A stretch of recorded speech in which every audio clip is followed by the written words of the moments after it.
જૂનાગઢમાં ગણપતિ મહોત્સવની ધૂમધામથી ઉજવણી. અત્યારે આખા દેશભરમાં ગણપતિ મહોત્સવનો પર્વ ચાલી રહ્યો છે, જેને લઈને જૂનાગઢ જેવી પાવન ભૂમિ ઉપર પણ ગણપતિની સ્થાપના પછી મૂર્તિ વિસર્જનના કાર્યક્રમ ધામધૂમપૂર્વક ગણેશ ભક્તો દ્વારા ઉજવાઈ રહ્યા છે. ખાસ કરીને જૂનાગઢ શહેરના ભવનાથ ક્ષેત્રમાં મ્યુનિસિપલ કોર્પોરેશન અને સાધુ સંત દ્વારા તમામ સુવિધાઓ તેમજ શાસ્ત્રો વિધિ દ્વારા એક કુંડનું આયોજન કરવામાં આવ્યું છે, જેમાં માત્ર જૂનાગઢ શહેર જ નહીં પરંતુ જિલ્લાભરમાંથી મૂર્તિનું વિસર્જન કરવા માટે ભાવિક ભક્તો ડીજેના તાલે આજે ઉમટી પડ્યા હતા. જેમાં મૂર્તિ વિસર્જન સમયે કોઈ ભાવિક ભક્તોને કોઈપણ જાતની તકલીફ ન પડે માટે કોર્પોરેશન અધિકારીઓ, સેવાભાવી સંસ્થાના કાર્યકર્તાઓ ખડે પગે છે. મૂર્તિ વિસર્જન સમયે ટ્રાફિકનું નિયમન કરવા માટે જિલ્લા પોલીસ વડાના આદેશ અનુસાર પોલીસની અલગ અલગ ટુકડીઓ બનાવી અને સ્ટેન્ડ બાય મોડ રાખવામાં આવી હતી.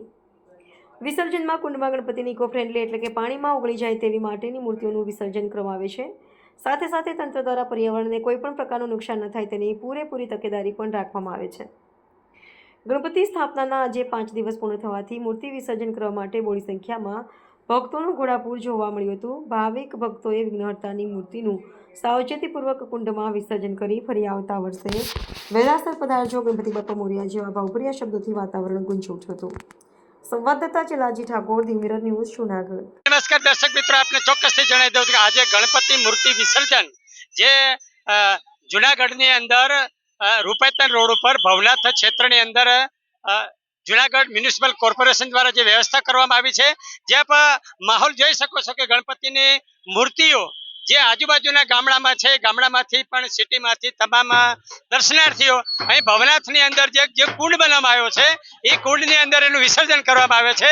જે આમ આપણે રૂબરૂ આપણે ચોક્કસથી તમને એના આજે દર્શન કરાવું. ચાલો. જી નમસ્કાર દર્શક મિત્રો, આપણી સાથે એક ગણપતિ ભક્ત જોડાયેલા છે, જરા એમની સાથે આપણે વાત કરીને. જે આપનું નામ જણાવશો? મારું નામ ભૂપતભાઈ. ભૂપતભાઈ, ક્યાંથી આવો છો? જુનાગઢ થી આવો છો. જ્યાં ગણપતિ મૂર્તિ વિસર્જન માંથી આપણે કેવો આનંદ કેવો મહેસૂસ કરો છો? આનંદ એટલે વાત પૂછવા, બહુ આનંદ આવે છે. દર વર્ષે આવીએ છીએ. દર વર્ષે આવે. સરસ સરસ. આજથી વિશેષ કોઈ બહુ ક્યાંય મજા ના આવે એમ. બહુ મજા આવે. સરસ સરસ.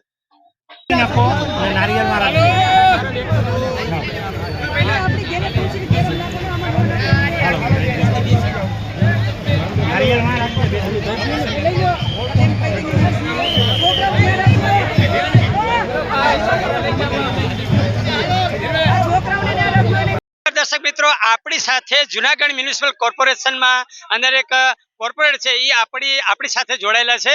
અહીંયા જે કાયદો અને વ્યવસ્થા, જે ટ્રાફિકનું નિયમન કઈ રીતે કરવામાં આવે છે અને ખાસ કરીને જે ગામડેથી દરેક ગણપતિ ભક્તો જે મૂર્તિનું વિસર્જન કરવા માટે એ ભવનાથ ક્ષેત્રમાં આવે છે, તો એ વિશે મ્યુનિસિપલ કોર્પોરેશન દ્વારા કેવી વ્યવસ્થા કરવામાં આવી છે એ આપણે જરા કોર્પોરેશનના એક કોર્પોરેટર છે એમની આગળ આપણે વાતચીત કરી લેશું. જી નમસ્કાર, આપનું નામ જણાવશો? મારું નામ છે લીલાભાઈ પરમાર, વોર્ડ નંબર 5 ના કોર્પોરેટર છે.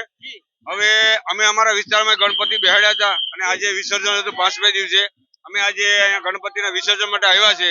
ખૂબ સારી વ્યવસ્થા છે. અહીંયા કુંડ બનાવે છે મહાનગરપાલિકા, મહાનગરની આખી ટીમ ખડે પગે ઊભી છે અને બધી વ્યવસ્થા છે. ગણપતિની કોઈ પણ જાતની અવ્યવસ્થા કરવામાં આવતી નથી અને એક કુંડની અંદર મહાદેવ શ્રી ગણપતિ મહાદેવ અને એને પધરાવવામાં આવે છે. અને જેને વિસર્જન તો ન કહેવાય, પરંતુ આ ગણપતિને આપણે જે આમ કહીએ છીએ 5 દિવસ પછી આ ગણપતિની વિદાય છે, એટલે ગણપતિની વિદાય બધા ધામધૂમથી ઉજવે છે. જૂનાગઢમાંથી નાના મોટા બધા અને માટીના ગણેશ જાજા આવ્યા છે. માટીના ગણેશ, ઇકો ફ્રેન્ડલી ગણેશ, અને જેને લીધે આ પર્યાવરણને ફાયદો થાય અને આ ગણપતિ બહુ સારું ઉજવું કરીએ છીએ. જી, અમારી ચેનલ સાથે જોડાવા આપનો ખૂબ ખૂબ આભાર.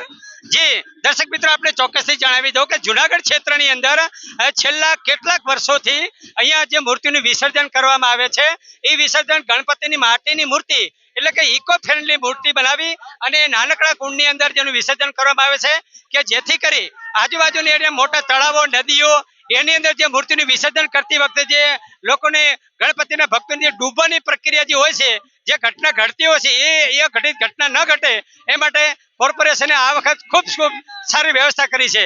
જી, આવા વધુ જ વિડીયો જોવા માટે અમારી ચેનલને સબસ્ક્રાઇબ અને શેર કરો. Chelaji Thakor, the mirror news, Bhavnath, Junagadh. નમસ્કાર મિત્રો, હું ફિરોઝ ઈરાની આજે તમને એક નવી વાત કરવા આવ્યો છું. ધી મિરર ન્યૂઝ જોતા રહો, સબસ્ક્રાઇબ કરવાનું ભૂલતા નહીં અને શેર કરવાનું પણ ભૂલતા નહીં. સત્યની સાથે જોડાતા રહો. નમસ્તે મિત્રો, હું છું ચાંદની પરમાર. આપની મનપસંદ ચેનલ એટલે કે દીવ મિરર ન્યૂઝ ચેનલને લાઈક કરો, શેર કરો અને ફોલો કરો. અને હા, તેમાં દરરોજ તાજા સમાચાર જોવાનું ભૂલશો નહીં. દીવ મિરર ન્યૂઝ દરરોજ લાઈવ અપડેટ. ગુજરાત રાજ્ય, દેશ, દુનિયાના તમામ બ્રેકિંગ સમાચારો નિહાળો દીવ મિરર ન્યૂઝ ચેનલ પર.